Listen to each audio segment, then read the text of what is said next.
So today's project, little Honda Charlie. It's a cool little bike. I've actually had it downstairs for a long time and waiting for another bike to come for my wife.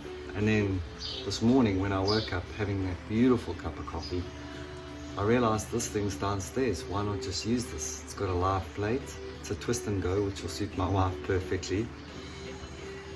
So yeah, let's see if we can get it going.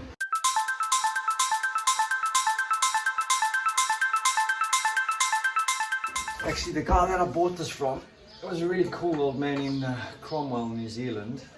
I bought two bikes from him. Came with this one and a blue one. I've sold the blue one, regrettably now. Isn't that always the story? You buy them, you love them, you sell them, you miss them, you buy more.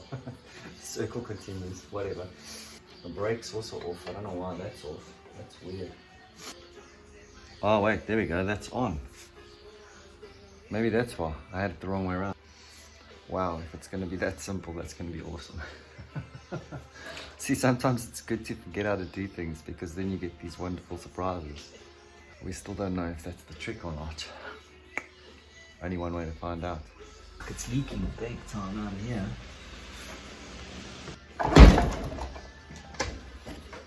Yeah, you should really put this... If you want it to start though, you should really put the spark plug back in. It's always good. Told you I was slow this morning. There we go. Can't even get a spanner out today. It's a strange car there. Focus. What am I actually doing? Let's see. Yeah. Okay, there's the choke.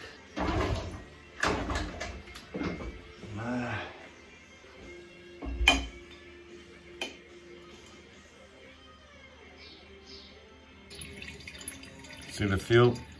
Not the best color. When it goes dark like that and almost like like a browny orangey color, that's when you know it's poked. So here's the carb. We have to get that guy out, and our challenge is space. How to do it? You always learn these tricks, but then you forget them. Any help that you know a better method, let me know, but let me see if I can smash it out there. If ever you lose spanners, it's a number 10. See, so there's not much space here. I've just taken the airflow manifold out, or whatever it's called. But now I can't remember if we have to take off here or if it'll come off here. So do any of you guys know easier ways of doing this? Let us know in the comments, man, because this is annoying. A boer maak 'n plan. And what that means is a farmer makes a plan. It's even tricky getting it out of this fucking place.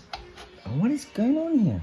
Just going back on the carb, you can actually pull it off the manifold. You know, I was battling with the screws earlier. You can take it off the manifold. I was having a very slow morning. Second coffee woke me up a little bit, but anyway. Okay, so we got the carb off and it looks actually pretty clean. But I read the label wrong, thinking this was engine start. See, this is what happens when you get old. And I put airflow in. Fuck.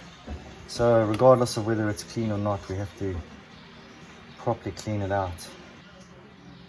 This is going to have to be changed. See where it was leaking before? Look, it's just old, man. Look at that. This guy's seen better days, that's for sure.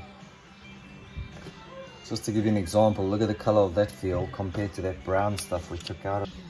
Now look at the state of that fuel. I don't know if you can see it. So it definitely was dirty. Very important not to force it. If it doesn't come, leave it. Because these jets can be temperamental, and then you strip them and it screws it up.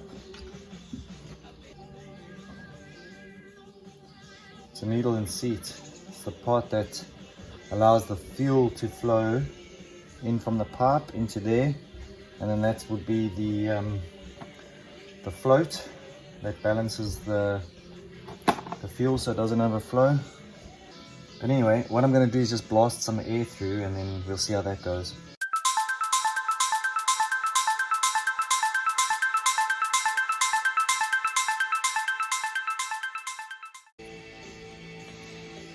So you want to put the negative on the side, positive. Yep. See, high beam, low beam. Nothing wrong with the beam. So it's the wiring. Now we've got to find what's wrong with the wiring.